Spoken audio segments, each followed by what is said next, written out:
सबसे पहले तो आप सभी बंधुओं का स्वागत। इतने शॉर्ट नोटिस पे आप सारे पहुंच गए, इसके लिए आपका बहुत बहुत धन्यवाद। और मेरे साथ प्रेस कॉन्फ्रेंस में हमारे बड़े पार्टी के सीनियर नेता और general secretary Bharatiya Janata party Jammu Kashmir आदरणीय गोपाल महाजन जी हैं, और जम्मू कश्मीर की जो हमारी राज्य वर्किंग कमेटी है उसके मेंबर और पूर्व जिला अध्यक्ष आदरणीय प्रेमनाथ डोगरा जी, शहरी मंडल के हमारे राहुल शर्मा जी, हमारे पार्टी के स्पोक्स पर्सन हमारे शशि शर्मा जी सीनियर एडवोकेट,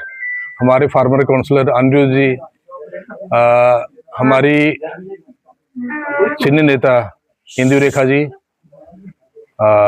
भारतीय जनता युवा मोर्चा के अमित सुदन जी और बाकी पार्टी के सारे कार्यकर्ता। आज प्रेस कॉन्फ्रेंस करने का मकसद यही था कि आप सभी लोगों के माध्यम से पूरी जनता को बताया जाए, कठुआ की और हमारे पूरी कंस्टिट्यूंसी की, कि पिछले 1 साल से तकरीबन 1.25 साल हो गया हमें एमएलए बने हुए, और अक्टूबर में हमारा हुआ था, ये इलेक्शन हुआ था, और नवंबर में मैंने शुरुआत की थी कि ये नगरी टू चानगरा रोड का, क्योंकि इलेक्शन में भी मसला उठा था कि ये रोड जी ऑलमोस्ट फाइनल हो गया, इसका शुरू होना है काम। और जब मैंने पता किया कि इस रोड की पोजीशन क्या है, क्योंकि हर पार्टी का लीडर यही कहता था कि नहीं जी हो गया है, तो आपने सिर्फ उसका फीता काटना है। और जब मैंने देखा उसके जो डॉक्यूमेंट्स हैं डीपीआर, वो चीफ इंजीनियर के ऑफिस से आगे गए ही नहीं है। और फिर मैंने इमीडिएटली देखा कि ये तो 20 साल से 15 साल पहले लगे, 20 साल और लग जाएंगे, और हमारा चानगरा टू नगरी रोड जो कि तकरीबन डेली हादसों का शिकार है और कितनी जानें चलेगी आप सभी को पता है, मैंने असेंबली में भी कहा था इसके बारे में। और मैंने वो डीपीआर सारा इनसे करके, मैं श्रीनगर ही था, डीपीआर सारा मंगवा के डीपीआर श्रीनगर पहुंचाया, और जो कंसर्नेड क्वार्टर में पहुंचाना था वहां पहुंचाने के बाद फिर मैं 12 दिसंबर 2024 को, मतलब बनने के 2 महीने के बाद, मैं चीफ मिनिस्टर के नोटिस में ये बात लाई कि आप जब इलेक्शन कैंपेनिंग के लिए गए थे, आपने भी वहां नगरी में वादा किया था कि हम इस रोड की हालत देखी है तो हम इसको टाइमली, इसको बड़ा प्रायोरिटी पे करेंगे, लेकिन कुछ नहीं हुआ। तो चीफ मिनिस्टर साहब को मैं उनका भी शुक्रगुजार हूँ कि उन्होंने भी उसका संज्ञान लिया और कंसर्न डिपार्टमेंट्स को कहा कि आप इसका संज्ञान लें, और उन्होंने बाकायदा मुझे चिट्ठी लिख के भी कहा कि जो आपने मुझे मेमोरेंडम दिया उस पर एक्शन हो रहा है। उसके बाद जनवरी में गवर्नमेंट ने क्या किया कि प्रायोरिटी मांगी कामों की एमएलए से 29 जनवरी 2025 को कि आपने कामों की प्रायोरिटी दे दो। मैंने 7-8 काम दिए, उसमें हमारे 3 ब्रिज थे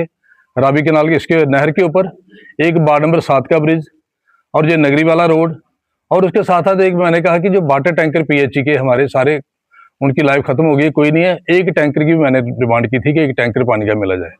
और मुझे आपसे कहते हुए ये खुशी हो रही है कि वो टैंकर भी आ गया 2 महीने पहले, कोई 40-45 लाख का, कम से कम हमारे कंडी एरिया में उसका बेनिफिट होगा। उसके बाद मैं दोबारा मार्च में चीफ मिनिस्टर साहब को श्रीनगर मिला, और जून में, ये 6 जून को मैं ऑनरेबल लेफ्टिनेंट गवर्नर के नोटिस में भी लाया कि ये नगरी टू चानगरा टू नगरी रोड है, इसका इमीडिएटली किया जाना चाहिए, नवाड में या किसी और स्कीम में डाला जाए। तब उसके बाद सितंबर और अक्टूबर में लगातार ये नवाड की मीटिंगें होती रही, और मैं कहीं ना कहीं जो कंसर्नड क्वार्टर्स हैं, मैं 6-7 बार श्रीनगर गया और कंसर्नड क्वार्टर के नोटिस में लाया कि इसको रखना है। ये 15 साल से रोड बिल्कुल धुआ हुआ है, और जितनी बार भी नवाड के काम हुए, हमारे कठुआ का कोई काम नहीं रखा। तो ये कास्ट थी इसकी 18.5 करोड़, लेकिन उसमें ये परेशानी आ गई कि क्योंकि नवाड की जो फंडिंग है पूरी सेंट्रल गवर्नमेंट देती है। मैं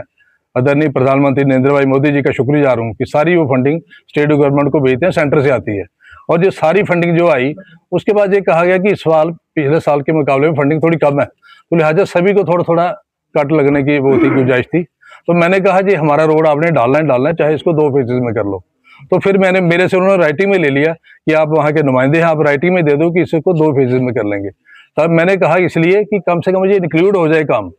तो 2 फेजेज में कर लिया। एक फर्स्ट फेज में कल जो रिलीज आई है उसमें 4 करोड़ 50 लाख रुपया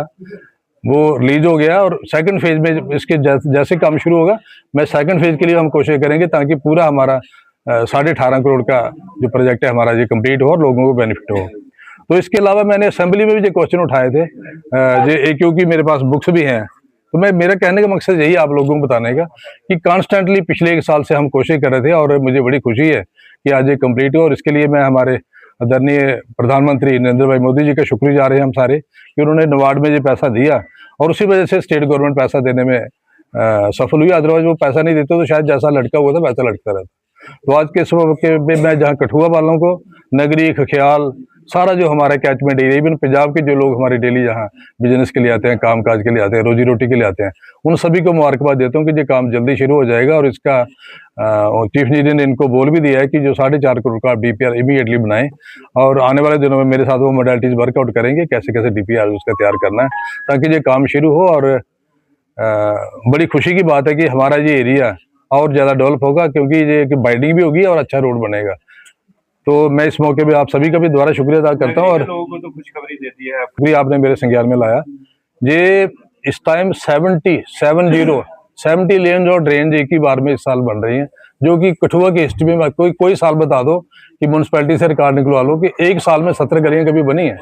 70 गलियां, और उसमें मेरा कुछ पैसा 72 लाख से एक और 98 लाख से एक, दो पैसे मैंने दो जो रिक्वायरमेंट्स है जो पैसे की, पटेल नगर के 72 लाख का अलग प्रोजेक्ट, जो पादा यहाँ बिजली वाले की दुकान है ना, वो पादा जी क्या नाम है उनका,